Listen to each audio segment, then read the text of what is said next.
Hello everyone, welcome to my channel. ഇന്ന് നമ്മൾ ഉണ്ടാക്കുന്നത് ഒരു സ്നിക്കേഴ്സ് കേക്കാണ്. മൈക്രോവേവിൽ ജസ്റ്റ് 2 മിനിറ്റ് മാത്രം എടുത്തിട്ടുണ്ടാക്കുന്ന ഒരു കേക്കാണിത്. ഇത് നമുക്ക് വേണമെങ്കിൽ സ്റ്റീം ചെയ്തിട്ടോ അല്ലെങ്കിൽ സാധാരണ നമ്മൾ അവനില്ലാതെ ബേക്ക് ചെയ്യുന്ന രീതിയിൽ വെച്ച് ബേക്ക് ചെയ്തിട്ടോ ഇത് തയ്യാറാക്കാവുന്നതാണ്. അപ്പോൾ നമുക്ക് എന്ത് ചെയ്യാം, വേഗം റെസിപ്പിയിലോട്ട് പോവാം. അതിന് മുന്നേ നമ്മുടെ ചാനലിൽ പുതിയതായിട്ട് കാണുന്ന ആൾക്കാരുണ്ടെങ്കിൽ പ്ലീസ് ടു സബ്സ്ക്രൈബ്. അതിൻ്റെ കൂടെയുള്ള ആ ബെല്ലൈക്കൺ ക്ലിക്ക് ചെയ്ത് ഓൾ സെലക്ട് ചെയ്ത് കഴിഞ്ഞാൽ ഞാൻ അപ്ലോഡ് ചെയ്യുന്ന എല്ലാ വീഡിയോക്കും നിങ്ങൾക്ക് നോട്ടിഫിക്കേഷൻ ലഭിക്കും. അപ്പോൾ സ്നിക്കേഴ്സ് കേക്കിൽ നമുക്ക് ആദ്യം വേണ്ടത് ഒരു സ്നിക്കേഴ്സ് ആണ്. അതിനായിട്ട് ഞാനൊരു 50 ഗ്രാമിൻ്റെ സ്നിക്കേഴ്സ് എടുത്തിട്ടുണ്ട്.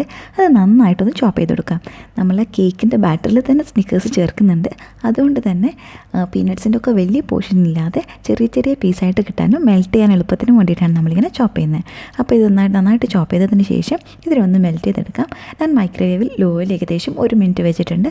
അപ്പോഴേക്കും ഇത് നന്നായിട്ട് മെൽറ്റായി വന്നിട്ടുണ്ട്. ഇത് ഡബിൾ ബോയിൽ ചെയ്തിട്ടും നമുക്ക് റെഡിയാക്കാവുന്നതാണ്. ഓക്കെ, ഇനി മൈക്രോവേവ് സേഫ് ആയിട്ടുള്ള ഒരു പാത്രം എടുത്തിട്ടുണ്ട്.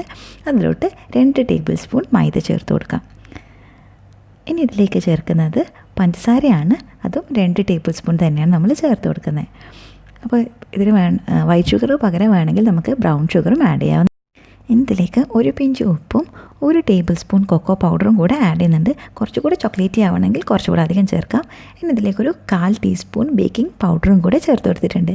ഇത്രയാണ് ഈ ഒരു നമ്മുടെ കേക്കിന് വേണ്ട ഡ്രൈ ഇൻഗ്രീഡിയൻസ്. ഇതൊക്കെ നമുക്ക് നന്നായിട്ടൊന്ന് മിക്സ് ചെയ്തെടുക്കാം. ബേക്കിംഗ് പൗഡറൊക്കെ നമ്മുടെ എല്ലാ സ്ഥലത്തും മിക്സ് ആവുന്നത് വരെ മാത്രം. ഓക്കെ, അപ്പോൾ ഇത് മിക്സ് ആയിട്ടുണ്ട്. ഇനി ഇതിലേക്ക് നമ്മൾ വേണ്ട വെറ്റ് ഇൻഗ്രീഡിയൻസ് ചേർക്കുകയാണ്. അതിനായിട്ട് 1 ടേബിൾ സ്പൂൺ ഫ്ലേവർലെസ് ആയിട്ടുള്ള ഏത് ഓയിലും ചേർക്കാം. ഇനി ഇതിലേക്ക് ചേർക്കുന്നത് 2 ടേബിൾ സ്പൂൺ പാലാണ്. അതും കൂടെ ചേർത്ത് കൊടുക്കാം. ഇനി ഇതിലേക്ക് ചേർക്കാൻ പോകുന്നത് മുട്ടയാണ്. ഒരു മുട്ട ബീറ്റ് ചെയ്തിട്ട് അതിൻ്റെ പകുതി ഭാഗം മാത്രമാണ് ചേർക്കുന്നത്. ഈ ഒരു റെസിപ്പി നമുക്ക് വേണമെങ്കിൽ ഡബിൾ ചെയ്യാവുന്നതാണ്. ഒരു മുട്ടയും ബാക്കി എല്ലാ ഇൻഗ്രീഡിയൻസും ഡബിൾ ചെയ്താലും മതിയാവും. ഓക്കെ, അപ്പോൾ ഇതൊക്കെ ചേർത്ത് നമ്മൾ നന്നായിട്ടൊന്ന് മിക്സ് ചെയ്തിട്ടുണ്ട്. ഇനി ഇതിലേക്ക് നമ്മൾ ചേർക്കുന്നത് മെൽറ്റ് ചെയ്ത് വെച്ച സ്നിക്കേഴ്സാണ്. അത് മുഴുവനായിട്ട് ചേർത്തിട്ടുണ്ട്. അതിനുശേഷം ഈ സ്നിക്കേഴ്സും കൂടി നമ്മുടെ കേക്കിൻ്റെ ബാറ്ററിലോട്ട് നന്നായിട്ട് മിക്സ് ആവുന്നത് വരെ മിക്സ് ചെയ്ത് കൊടുക്കാം. ഒത്തിരി വലിയ കട്ടകളില്ലാതെ രീതിയിൽ ശ്രദ്ധിക്കുക. ചെറിയ കട്ടകൾ നിന്നോട്ടെ. അത് നമ്മൾ കേക്ക് കഴിക്കുന്ന സമയത്ത് നല്ല ടേസ്റ്റ് ആയിരിക്കും. ഓക്കെ, ഈ പാത്രത്തിൻ്റെ സൈഡൊക്കെ ഞാൻ ഒന്ന് ക്ലീൻ ചെയ്യുന്നുണ്ട്. കാരണം നമ്മൾ ഈ സെയിം പാത്രത്തിലാണ് സെർവ് ചെയ്യുന്നത്. അതുകൊണ്ട് അപ്പോൾ ഇനി നമുക്കിത് എന്ത് ചെയ്യാം, മൈക്രോവേവിൽ ഹൈ പവറിൽ ഒരു 2 മിനിറ്റ് ഇതിനെ ബേക്ക് ചെയ്തെടുക്കാം.